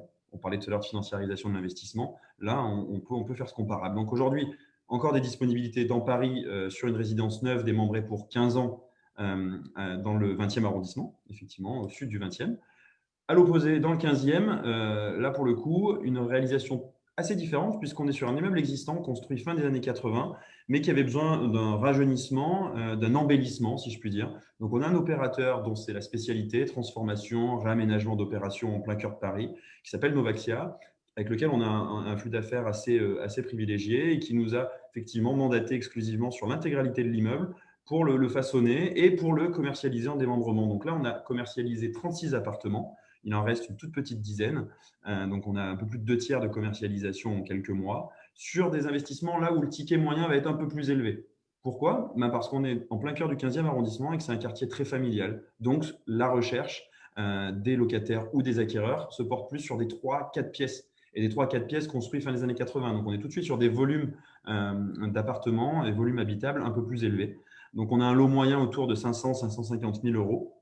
Et là, on est sur un prix au mètre carré un petit peu plus faible, où on va aller rechercher un peu plus de performance. Voilà, on retrouve les thématiques qu'on évoquait tout à l'heure, performance mécanique, performance cible. Donc là aussi, il reste encore quelques offres. Une opération qui fut un succès assez important juste avant le confinement en France et aussi pour vous, outre-Atlantique. et des projets à venir, puisque on est en plein développement. Le développement s'accélère et on s'exporte un peu, si je puis dire. On sort de Paris, on va à Deauville, donc on ne va pas très loin au final. On va dans le 21e arrondissement, comme ça a souvent été nommé. Deauville, on est en plein cœur de Deauville. Là, c'est pareil, on n'est pas à 3-4 km en périphérie. Le but, c'est vraiment d'apporter un investissement plein cœur de ville, à 200 mètres à sortie de la gare, plein centre-ville, sur les quais de Deauville, sur donc la presqu'île de la Touques. Et là, pour le coup, c'est 4 appartements qu'on démembre pour le compte d'un vendeur qui a réalisé le démembrement il y a 2 ans et qui avait gardé en patrimoine quelques actifs. Ces 4 appartements, ils ont un usufruit qui a débuté. Si on se rappelle tout à l'heure l'exemple de 15 ans, il a débuté il y a 2 ans, donc il reste 13 ans. Ce qui veut dire qu'on va acheter dans un immeuble neuf un démembrement avec 13 ans pour 4 appartements. Alors, en l'occurrence, ce sont des petites surfaces, des T2, donc avec des tickets d'investissement qui sont plus proches de 230 000 240 000 euros. À l'opposé, la Ciotat, pour le coup, là, on bénéficie du marché résidentiel report de l'agglomération de Marseille. La Ciotat, qui est une commune qui est quand même très cotée aujourd'hui, qui a bien changé, qui a su se réinventer suite à, pour le coup, quelques fermetures industrielles et une baisse d'activité. Elle s'est réinventée. Aujourd'hui, elle offre vraiment le charme intéressant sur la côte d'Azur, enfin, le début du moins. Et là, pour le coup, on commercialise sur une toute petite opération de 15 logements, 3 appartements, avec des surfaces extérieures, des terrasses, sur des tickets d'investissement plus proches de 150 000 euros, liés effectivement à la valeur de marché qui est un petit peu plus faible. Ça, c'est pour le mois d'octobre. Et enfin, au mois d'octobre aussi, une opération à Paris, dans le 15e, dans le quartier de Montparnasse, entre le parc Georges Brassens et la gare Montparnasse. Un petit immeuble de style, pour le coup, début 20e, dans lequel on procède à un démembrement de 14 logements sur 19. Là, c'est exclusivement des 2 pièces, très compact. On est vraiment sur un pur produit d'investisseur. On va acheter la nue propriété à 70% de la valeur pour un démembrement d'une durée de 15 ans. Donc, on a un abattement de 30%. Dans une zone où la demande locative n'est même pas à justifier tellement les loyers sont élevés, la rentabilité est élevée pour Paris, sur des petites surfaces, donc des T2 de 40 mètres carrés. On aura un ticket moyen autour de 315 000 – 320 000 euros pour acheter effectivement un bien en nue propriété dans Paris. Ça, c'est l'offre à venir. On vous rappelle juste ici, avec le QR code, l'accès à notre site Internet, nos coordonnées. Et puis surtout, on est ravis d'avoir échangé avec vous, même si l'échange était un peu un monologue. On est à votre disposition maintenant pour que ça devienne un échange et surtout faire évoluer, même au-delà de ce webinaire, nos échanges à travers les coordonnées que vous voyez sur la slide. Super. Merci Nadir, Baptiste, merci Philippe. Donc pour ceux qui n'ont pas déjà l'habitude de scanner des QR codes, mais je pense que où que vous soyez, dans les restaurants maintenant, le menu est comme ça. Donc vous prenez votre téléphone, vous ouvrez l'appareil photo, vous passez sur le QR code et vous arrivez directement sur le site de Catella et plus précisément dans la section pour remplir un petit formulaire pour que vous puissiez peut-être discuter avec l'équipe de Catella dans les prochains jours si vous en avez envie. On a reçu pas mal de questions, donc je vais essayer de les envoyer. Si on peut essayer de répondre avec des réponses les plus courtes possibles, comme ça on va essayer de répondre aux questions de tout le monde. Alors, la mauvaise nouvelle, c'est qu'on n'a que des timides aujourd'hui. Il n'y a personne qui a levé la main. Donc, moi, j'aime toujours avoir au moins une personne en audio. S'il y a Ah, j'ai rien dit. Il y a Stanislas. Alors, Stanislas, je vais juste cacher votre nom de famille. Et puis, il y a Diane aussi. Alors, là. Alors, on va donner la priorité aux femmes. Diane, je vous écoute.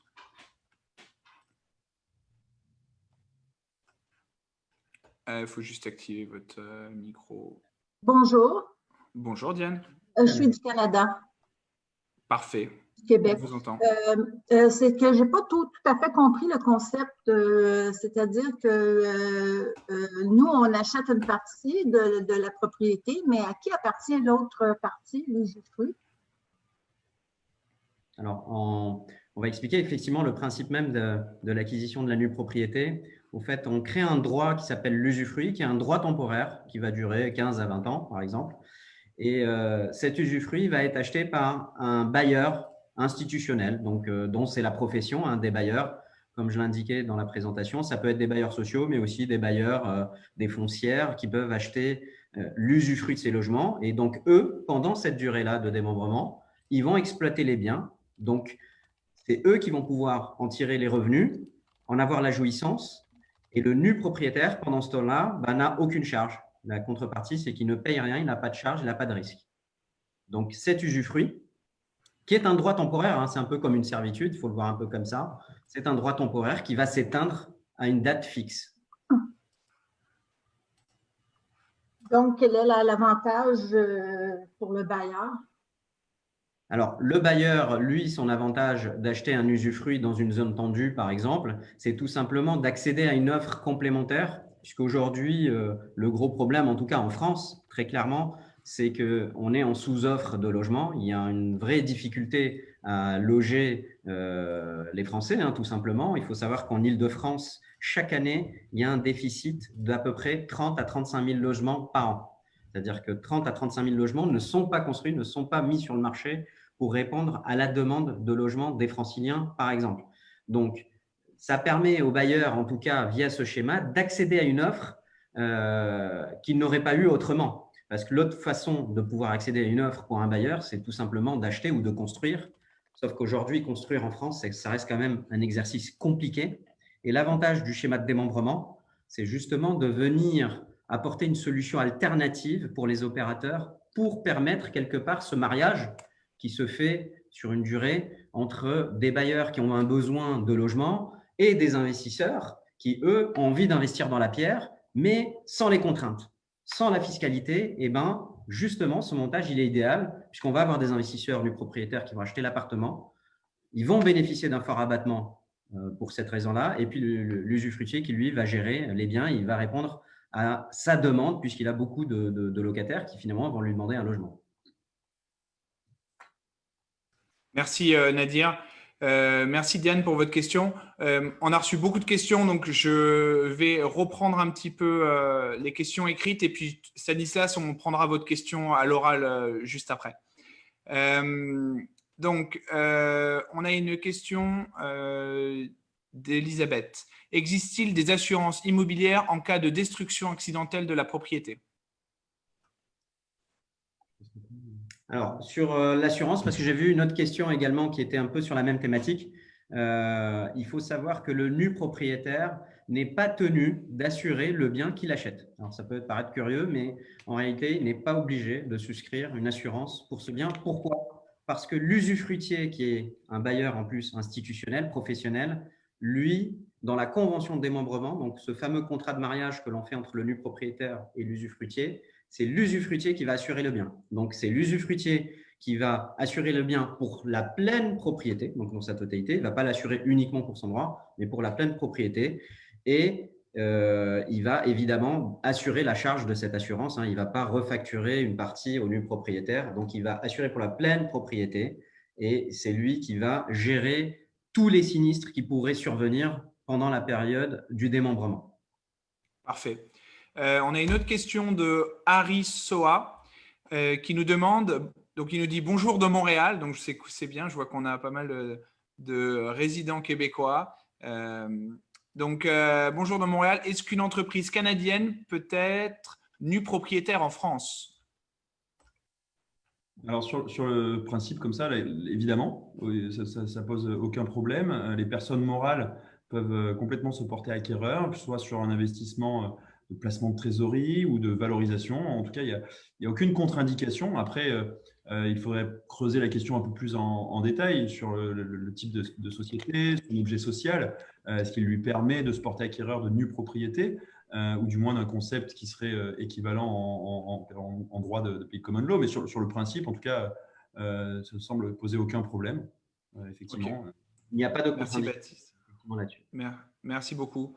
On a une autre question de Ellie. Quel est l'intérêt de l'usufruitier, du coup, dans ce schéma ? Alors, je l'ai dit tout à l'heure, en fait, l'usufruitier, c'est vraiment pour lui l'opportunité d'avoir une offre. Si on reprend les exemples qu'a montré Baptiste de l'offre actuelle en plein Paris intramuros, il faut savoir que c'est très compliqué aujourd'hui pour un bailleur. Alors, si je prends l'exemple de la rue d'Eliane dans le 20e, il faut savoir que le bailleur, c'est une filiale d'Action Logement. Alors, je ne sais pas si vous connaissez Action Logement, mais Action Logement, c'est vraiment l'organe phare collecteur du MEDEF pour loger l'ensemble des salariés français. Donc, c'est un très gros collecteur. Ils ont une très, très grosse poche d'argent, mais ils ont des difficultés à investir et surtout à créer du logement en centre-ville pour les travailleurs, pour les gens qui travaillent, pour les actifs. Donc, ils ont une filiale qui est Séquence, qui a pu, via notre intermédiaire, accéder à cette offre de logement, mais en usufruit. Pas en pleine propriété, en usufruit. Donc, ils ont pu acquérir ce droit sur les 15 ans et ça leur permet pour eux d'offrir ces logements à leur clientèle. Et il faut savoir que sur un plan purement financier, l'autre avantage, il est quand même aussi financier, c'est que l'usufruitier va acheter ça à une certaine valeur et la totalité de ces bailleurs-là vont pouvoir financer la totalité de cet usufruit par crédit. Et donc, ils vont pouvoir générer un cash flow chaque année. Donc, ils n'ont pas besoin de subventions, ils n'ont pas besoin de mettre de fonds propres et le système s'autofinance par les loyers qui sont générés. Merci Nadir. On a une autre question de Delphine. Que se passe-t-il si on veut récupérer son bien pour habiter soi-même au bout de 5 ans, par exemple? Alors, on ne peut pas, sauf s'il reste 5 ans d'usufruit. Voilà, très concrètement, effectivement, l'intérêt d'acheter avec cet abattement, Nadir a évoqué la notion de contrat de mariage, c'est exactement ça. Il faut quand même bien l'avoir à l'esprit. Il y a un contrat de mariage qui régit les règles entre l'usufruitier et le propriétaire. Et ce mariage, il a une durée déterminée et on ne peut pas l'écourter. Pour le coup, on est engagé sur une durée de 15 ans. La seule manière pour l'écourter, c'est de vendre le bien. Et il n'y a aucune contre-indication. On l'a évoqué tout à l'heure, on peut revendre à tout moment le bien sans avoir l'autorisation de l'usufruitier ni rien. On décide de revendre son bien, on le revend. Mais le reprendre pour en avoir la jouissance, on ne peut pas puisqu'il y a déjà cette jouissance qui est ouverte et qui a été acquise par l'autre partie au contrat, l'usufruitier. Donc, vouloir reprendre le bien pour l'habiter, il faut attendre la fin du démembrement. Et à ce moment-là, il suffit de donner congé et on récupère le bien et on rentre en jouissance dans l'appartement. On peut y habiter. Alors, je vois qu'on a une question de Géraud qui vient d'arriver dans le chat. Mais je pense qu'on va donner la parole à Stanislas parce qu'il avait une question et puis il a levé la main. Donc, on aime bien entendre nos lecteurs. Stanislas, on t'écoute. Oui, bonjour, merci pour la présentation qui était très claire. J'ai une question concernant les biens en soi. Donc, je comprends en fait que la plupart du temps, ce sont des promoteurs qui sont à l'origine de ces projets. Donc, ce sont principalement des constructions neuves ou réhabilitées. Est-ce que vous avez… alors, ça me pose une interrogation d'abord, c'est la croissance du marché sur du neuf. J'imagine qu'il y a une décote qui doit se générer dans les premières années par l'usure naturelle. Ça, c'est une première remarque plus qu'une question sur laquelle vous pouvez rebondir. La deuxième, est-ce que vous avez des biens anciens en nue propriété à vendre, une sorte de deuxième main et je pense entre autres au marché des seniors qui pourraient vouloir vendre la nue propriété pour financer leur retraite comme une alternative aux viagers. Alors, effectivement, merci pour cette question. Alors, c'est vrai que ce schéma-là s'est beaucoup développé dans le neuf pendant un certain nombre d'années. Il faut savoir que le schéma existe depuis 20 ans, mais il est, encore une fois, très peu connu, 20 ans après. Il s'est beaucoup développé dans le neuf pour justement accompagner cet effort national de construction du logement abordable, on va dire. Mais effectivement, nous, on réalise des opérations. Alors, on est très expert à la question et on est spécialisé dans des opérations démembrement, évidemment dans le neuf, bien sûr, comme on le faisait classiquement, mais on sait le faire également dans de l'immobilier ancien. Donc, effectivement, pour répondre à la dernière question, on le fait dans de l'immobilier ancien. Et d'ailleurs, l'opération de la rue Castagnari dans le 15e, c'est un immeuble ancien, début du siècle, en briques, voilà, tout ce qu'il y a de plus typique à Paris. Dans le neuf, oui, vous avez raison. Vous avez une courbe de valeur généralement vous avez une petite usure de la valeur sur les premières années, mais généralement ça repart ensuite, ça resuit, on va dire, l'évolution du marché immobilier. Il faut savoir quand on regarde généralement des valeurs de revente dans un immeuble récent, c'est évidemment toujours assez proche de la valeur du neuf. Comme le neuf est toujours supérieur à une date T au marché de l'ancien, si vous voulez, quand vous revendez un bien dans un immeuble récent qui va ressembler à du neuf, mais qui n'est pas neuf parce qu'il a 10 ans, 12 ans, 15 ans. Un immeuble qui a 15 ans, un immeuble récent qui a 15 ans, on a l'impression qu'il a été livré peut-être il y a 7 ans, quoi, vous voyez. Donc, il faut savoir quand on revend ce bien-là, on va forcément se comparer à des références du neuf. Donc, effectivement, on est dans un intermédiaire, mais donc la valeur va quand même reprendre de plus belle. Mais c'est vrai qu'il y a cette usure-là sur peut-être les trois premières années qui suivent une livraison. On a parlé juste en préambule et peut-être certains, quand on comprend en cours, ont manqué cette information. Quand on a présenté notre structure et nos activités, Catella Patrimoine, au final, on a fait quand même 90% de notre offre dans Paris Intra et cette offre était majoritairement, en tout cas, 2 opérations sur 3 dans l'ancien. Et dans l'ancien dès le départ. Donc, c'est même pas une intervention sur le marché secondaire et d'aller récupérer de la nue propriété qui aurait déjà été commercialisée il y a quelques années. C'est vraiment Nadir qui, pour le coup, source avec ses apporteurs un immeuble dans Paris avec des locataires, un immeuble occupé et qui va procéder à un démembrement de propriété pour procéder à la commercialisation de l'actif. D'accord, donc c'est toujours auprès d'un institutionnel, hein. Le vendeur est toujours un institutionnel. Le vendeur, de manière générale, c'est un institutionnel. Oui, aujourd'hui, on va dire 99% des cas, c'est un institutionnel. Ça pourrait être des privés, mais aujourd'hui, c'est peu le cas. En tout cas, on a souvent affaire, effectivement. Nous, on est partenaire des opérateurs, qu'ils soient promoteurs, qu'ils soient institutionnels, privés, foncières, pour les accompagner dans leurs acquisitions, dans leurs cessions, dans leur arbitrage. Donc, on les accompagne via ces schémas qu'ils ne connaissent pas, qu'ils ne maîtrisent pas et qui nécessitent effectivement, on l'a vu, hein, une certaine ingénierie juridique, financière et puis une capacité effectivement à commercialiser ces biens. D'accord, merci. Merci à vous. Ok, je reprends un tout petit peu les questions du Q&A et puis s'il y a encore des questions en live, mais on va devoir clôturer assez prochainement. Donc, on avait une question qui était, je pense qu'on peut y répondre assez facilement. C'était la question de Géraud qui dit « Bonjour Romain, merci pour ce webinaire fort intéressant. Ma question, doit-on rester expatrié pendant 15 ans ?» est-ce qu'il faut rester expatrié? Non, on peut vivre en France, on peut vivre partout. Complètement. Bon nombre d'investisseurs, effectivement. Donc, merci pour cette question. On l'a évoqué, mais de manière assez insidieuse. On a aujourd'hui, nous, consacré une partie de notre développement et de notre commercialisation aux non-résidents. Donc, vraiment, on a aujourd'hui une offre consacrée et on a un travail privilégié avec les non-résidents, d'où aussi notre intervention aujourd'hui.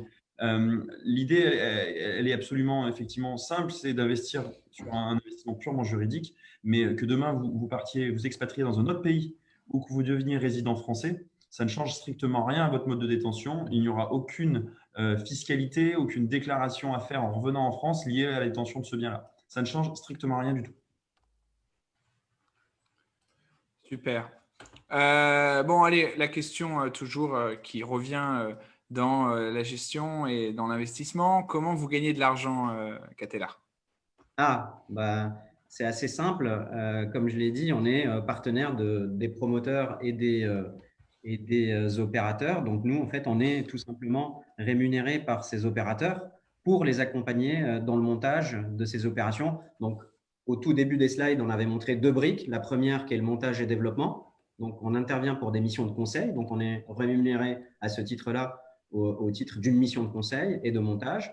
Et on a une rémunération, évidemment, qui est un mandat de vente, donc tout ce qui est plus normal, classique, sur la partie nue propriété qui est réalisée. Et c'est effectivement nos mandants qui nous rémunèrent et en aucun cas le client final. Enfin, il n'y a pas de lien financier avec le client final. Nous, on intervient pour le compte des opérateurs. Ok, parfait. Je crois qu'on avait une question sur la SCI. C'était une question de Dorian. Dorian nous dit « Bonsoir, merci pour ce webinaire fort utile. Afin de pouvoir jouir du bien, pouvons-nous acheter un bien, 2 biens et les placer dans une SCI? Est-ce réalisable?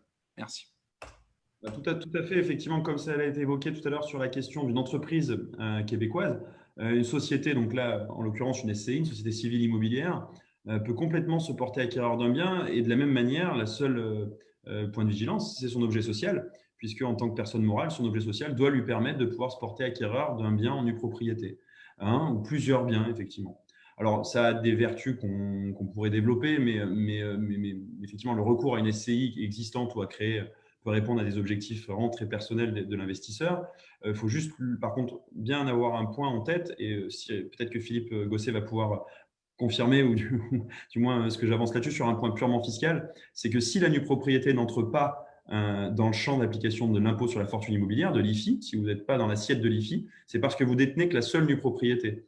En revanche, là, dans l'hypothèse qu'on évoque, puisqu'on ne rentre pas plus loin dans le détail, si vous détenez la pleine propriété de parts de société civile immobilière qui détient elle-même de la nue propriété, en revanche, l'actif net de vos parts doivent être, elles, déclarées à l'IFI. Si c'est bien confirmé par notre expert. Je vous le confirme. Voilà, aucune contre-indication sur le plan juridique et sur le plan pratique. Ça peut avoir vraiment beaucoup d'intérêt. Néanmoins, après, juste avoir bien à l'esprit ce risque, si c'en est un, d'avoir un IFI à devoir déclarer un jour. Après, la question de l'IFI peut être gérée par le financement bancaire. Ça veut dire que si vous souhaitez, pour une raison ou pour une autre, investir via une SCI parce qu'elle a déjà le cash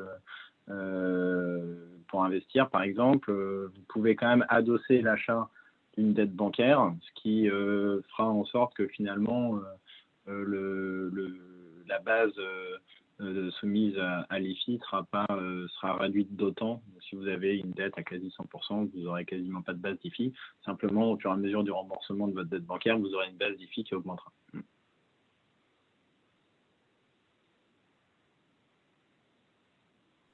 Parfait. On avait Delphine qui voulait poser une question. Delphine, si tu veux activer ton micro, on t'entend. Oui, vous m'entendez? Oui. Parfaitement, très bien. Ok, bonjour, oui, merci, c'est super intéressant. Moi, je connaissais la jouissance, enfin l'usufruit, mais je ne connaissais pas bien la nue propriété. Parce que, alors, je suis résidente aux États-Unis depuis 15 ans, on envisage de rentrer en France et je trouve ça assez intéressant de se pencher sur la question, mais vous êtes quand même centralisé sur Paris, vous commencez à vous diversifier. Quelles sont les régions de France que vous voyez dans un proche avenir se développer sur ce genre de projet? Parce qu'apparemment, c'est un besoin d'hébergement pour la population. Donc, où est-ce que vous voyez ça? Je dis ça parce que des investissements de 300K, quand on est à l'étranger et qu'on déjà on a un appartement, ça veut dire que dans le meilleur des cas, faut investir 300K cash. Parce que si on a un prêt, il va falloir le rembourser. Donc, où est-ce qu'on peut envisager des plus petits apports pour une nue propriété dans d'autres régions de France où l'investissement est un peu moindre, tout simplement? Donc, où est-ce que ça risque de se développer si ça ne se développe pas déjà? Peut-être moi, juste après, je laisserai Baptiste, mais pour vous parler du développement, nous, on se développe France entière. On travaille sur la France entière. Effectivement, on a les premiers sujets que vous avez vus qui sortent à Deauville et à La Ciotat. Mais on regarde évidemment toutes les zones où il y a une tension forcément foncière parce que l'objectif quand même à terme quand je suis notre propriétaire, c'est d'être sécurisé sur la valeur du bien et être sûr que je vais le relouer et je vais le vendre. Donc, on s'intéresse évidemment avant tout au marché immobilier. Donc, bien sûr, on va viser des villes comme Lyon, on regarde des dossiers à Lyon, on regarde des dossiers à Bordeaux, on regarde des dossiers à Lille, on regarde des dossiers à Nantes, Rennes, Nice. Donc à Nice, la région PACA est extrêmement bien dotée. Il y a eu des opérations qui ont été faites dans ces régions-là. Donc, évidemment, on travaille dans toute cette partie de la France. Et vous avez raison, il y a la notion de ticket d'investissement qui rentre en jeu. Il est forcément plus faible en région. Tu parlais de La Ciotat, on est sur des tickets effectivement à 150 000 euros. 150 000 euros. Il y a une autre des tickets, mais à ce moment-là, ce n'est pas pour habiter, hein, ce n'est pas pour y aller. C'est par exemple des résidences. Nous, on fait aussi du démembrement ou ce type d'investissement qui peut être très intéressant dans des résidences étudiantes. Il faut savoir qu'aujourd'hui, le logement étudiant en France, c'est aussi un point important de la politique du logement puisqu'il n'y en a pas assez et on en a besoin. Alors, évidemment, dans les zones où il en faut, un type ville comme Aix, Provence, la région parisienne. Mais ça peut être aussi dans ce type de résidence où là, on va avoir des tickets d'entrée qui vont être entre 80 et 90 000 euros, quoi. C'est effectivement justement la réponse de Nadir qui est parfaite sur ce point-là parce que c'est le point central qui répond à votre demande. C'est il faut qu'on se diversifie et qu'on soit capable de proposer des tickets d'investissement accessibles pour tous. Pour rien vous cacher, c'est notre grand objectif, c'est que la nue propriété soit un investissement financiarisé mais dans l'immobilier et accessible pour tous. Néanmoins, avoir un bien à 70 000, 80 000 euros en nue propriété, c'est possible, mais on ne va pas aller pour ça sur des marchés qui seraient très faibles. À 1 500 € du mètre, par exemple, à Saint-Étienne. On n'a rien contre Saint-Étienne, mais à 1 500 € du mètre à Saint-Étienne, produire de la nue propriété n'aurait que peu de sens pour un investisseur nu propriétaire.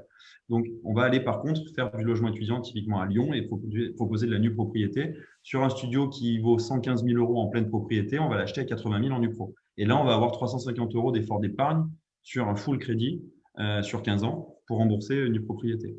Là, à la Ciotat, c'est le cas. Effectivement, les appartements valent 240 000 € en pleine pro. On les achète à 155 en nu sur 15 ans. Si on met un petit apport de 20 000 €, on fait un crédit sur le solde, les 130, sur 20 ans, ça fait un effort d'épargne qui est relativement abordable. Donc, c'est ce qu'on essaie de travailler, mais on va quand même toujours faire attention aux zones pour que ça ait de la pertinence sur le sous-jacent et que ce soit quelque chose qui amène une performance et une sécurité. Évidemment, on s'intéresse aussi au Grand Paris. Le Grand Paris, aujourd'hui, la périphérie de Paris, on a des communes en très fort développement avec de beaux potentiels de développement, notamment liés au Grand Paris Express et un certain nombre de projets également majeurs qui vont être réalisés dans ces communes. Et là, on a aussi des tickets d'investissement qui peuvent tourner autour de 200 000 €. Donc, on est sur des tickets effectivement un petit peu moindres que Paris Intramuros. Merci Nadir, merci Baptiste pour cette réponse. On avait Marie qui avait une question pour nous. Alors, il nous reste vraiment quelques minutes. Donc, on va essayer, et je pense qu'on n'aura pas le temps de répondre à toutes les questions qu'on a reçues dans le Q&A, parce qu'il y en a encore beaucoup. Marie, si vous arrivez à activer votre micro. Si jamais vous n'arrivez pas à activer votre micro, je crois que j'ai reçu vos questions par email, et je peux en lire une. Bon, Marie, oui, vous m'entendez? Oui. C'est bon? Oui, bonsoir à tous. C'était très, très intéressant. Moi, j'adore la nue propriété et c'est vrai que je travaille déjà là-dessus. Je suis CGP et je connais bien Baptiste d'ailleurs. Donc, moi, j'ai une question très précise, peut-être pour Maître Gosset, parce que souvent, les gens me demandent de leur expliquer très concrètement comment ça se passe quand ils veulent acheter par rapport au transfert d'argent, par rapport, parce que quand on est en Angleterre, c'est peut-être un peu plus facile, mais là, par exemple, j'ai des clients qui sont à Taïwan, donc je dois d'ailleurs m'y rendre. J'ai pas mal d'expatriés français qui sont là-bas et j'ai aussi des Taïwanais qui envisageraient éventuellement d'investir aussi parce qu'ils aiment bien Paris. Et là, j'aimerais pouvoir leur expliquer très concrètement. Voilà, vous avez un bien à Paris, comment on fait pour transférer l'argent, comment on fait pour les procurations, quel notaire il faut contacter, est-ce qu'il faut que leur notaire prenne contact avec Maître Gosset ou le notaire de l'opération. Donc, il veut vraiment des choses très, très précises au niveau des procurations. Et moi, c'est ce côté-là que j'ai vraiment besoin d'avoir beaucoup de clarté parce que ça revient très, très souvent et malheureusement, souvent, je suis obligée d'être très, très vague parce que c'est vrai que ce n'est pas toujours très simple, les histoires de procuration, de transfert d'argent et tout ça. Voilà ma question. Merci. Je vais laisser Philippe répondre du coup. Ok. En fait, c'est pas véritablement des problématiques qui entrent dans le champ de mes compétences. C'est plus des problématiques notariées, à voir avec le notaire français, à voir aussi avec Catella qui a une expérience sur le sujet. D'un point de vue fiscal, si vous êtes résident au UK, aux US ou à Taïwan, au final, vous serez traité de la même manière. Vous n'êtes pas en Europe, vous aurez les mêmes régimes qui s'appliquent, si ce n'est peut-être la question des régimes locaux qu'il faut étudier avec vos conseils s'il y a des investissements étrangers. Et sur la partie purement réglementaire liée à l'investissement étranger, ce n'est pas véritablement des sujets fiscaux. Donc, je vais laisser peut-être la main à Nadir et Baptiste pour vous répondre. Donc, effectivement, sur les transferts d'argent, puisque c'est le principal, c'est ça, il n'y a pas de sujet particulier, c'est possible. Évidemment, dans ce type d'acquisition, on va vérifier deux choses. On va vérifier évidemment l'identité de l'acquéreur. Ça, c'est très important. C'est à la fois les normes groupes, évidemment, mais c'est ce que va faire tout notaire. Et on va aussi vérifier l'origine des fonds.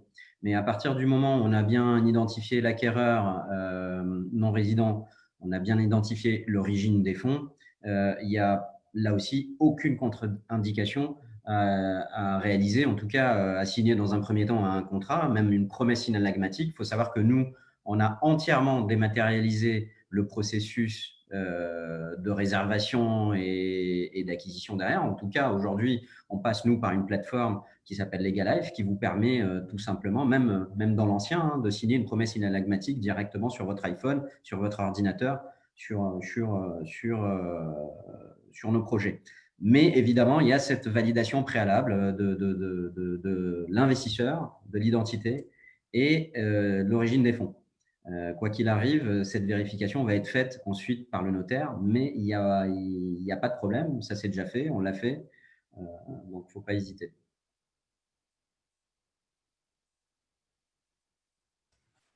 Merci Nadir pour ta réponse. Merci Philippe. Bon, alors normalement on devait durer 1 heure. La règle, c'est je mets toujours un hard stop à 90 minutes et donc on va arriver à cette deadline. La bonne nouvelle, c'est que toutes ces questions, Philippe, Nadir, Baptiste, vous allez les recevoir par email, donc vous allez pouvoir répondre aux gens si jamais il y a quoi que ce soit. Je vous rappelle le fonctionnement. Vous prenez votre téléphone. Vous scannez le QR code si vous souhaitez échanger avec Nadir et Baptiste la semaine prochaine en scannant donc, le QR code que vous voyez en partage d'écran devant vous. Vous arrivez directement sur la page de contact de Catella Patrimoine. J'ai plus qu'à vous remercier une dernière fois pour votre temps aujourd'hui et merci à tous les auditeurs qui sont restés jusqu'à la dernière minute. Je vois que vous êtes encore nombreux. Je vous donne rendez-vous pour nos résidents québécois dès ce jeudi prochain, donc dans 2 jours, pour un prochain webinaire qui va être pas similaire mais complémentaire. On aura un comptable québécois et un notaire français basé dans la région de Lyon et ils vont nous parler de comment gérer ces actifs entre le Québec et la France. Donc si vous n'avez pas reçu l'information, c'est sur notre média mauditfrançais.ca, notre média dédié aux Français de Montréal et du Grand Montréal. Merci encore. Je vous souhaite une très bonne journée, matinée pour nos amis californiens où que vous soyez dans le monde. Et je vous donne rendez-vous sur les webinaires du French Morning Media Group très rapidement. Vous verrez qu'on est toujours aussi actifs. À bientôt. Bonne soirée à tous. Ciao. Merci. Au revoir à tous. Merci. Au Merci. revoir. Au revoir à tous.